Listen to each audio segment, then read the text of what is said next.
La victoire de l'OM face à Nîmes, l'avant-match de Montpellier-PSG, Rennes en opération rachat, la possible alliance entre Canal+ et beIN Sport pour reprendre la Ligue 1, ont fait le tour de l'actualité dans le journal de Made in Foot.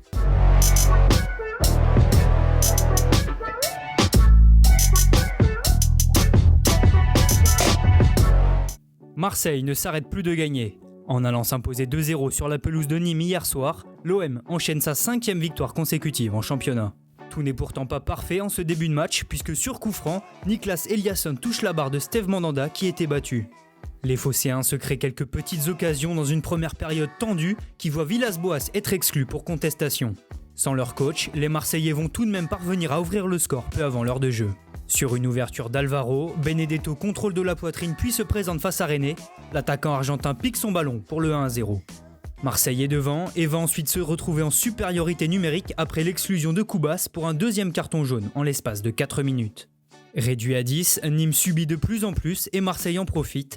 Depuis la droite de la surface, Morgan Sanson adresse un magnifique ballon à Valère Germain qui trompe le portier nîmois à bout portant.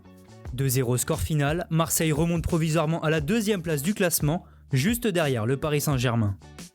Un rival qui se déplace aujourd'hui à Montpellier pour un match piège face au 6e de Ligue 1. Les Héroltais sont en forme puisqu'ils restent sur 4 victoires consécutives.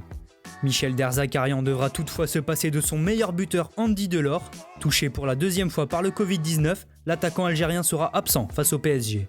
De son côté, Thomas Tuchel devra aussi composer sans plusieurs joueurs cadres.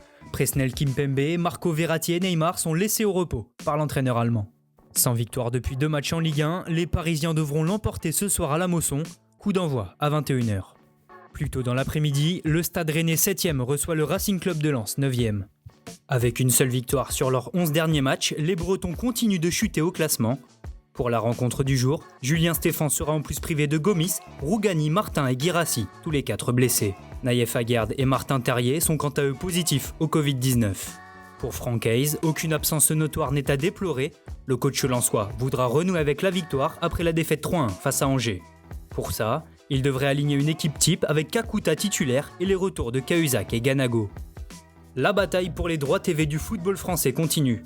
Alors que Mediapro n'a toujours pas payé les 172 premiers millions d'euros pour les droits TV de la Ligue 1 et de la Ligue 2, le groupe sino-espagnol doit régler aujourd'hui sa 2e échéance de 162 millions. La procédure de conciliation avec la LFP n'ayant pas abouti, Canal+ et beIN Sport se placeraient en embuscade en cas de rupture de contrat avec Mediapro. Selon l'équipe, les deux groupes pourraient s'allier et envisageraient de provoquer une renégociation globale des droits de diffusion. Canal+ et beIN Sport souhaiteraient alors récupérer puis se répartir l'ensemble des matchs français. Diego Armando Maradona, voilà le nouveau nom du stade du Napoli. 10 jours après le décès d'El Pibe de Oro, la municipalité de la ville a voté à l'unanimité le changement de nom du stade San Paolo. Joueur de Naples de 1984 à 1991 avec qui il a remporté 2 Serie A et une coupe UEFA, Maradona se voilà offrir un hommage de plus. Merci à tous de nous avoir suivis, n'hésitez pas à liker, commenter et partager. On se retrouve très bientôt pour un nouveau journal.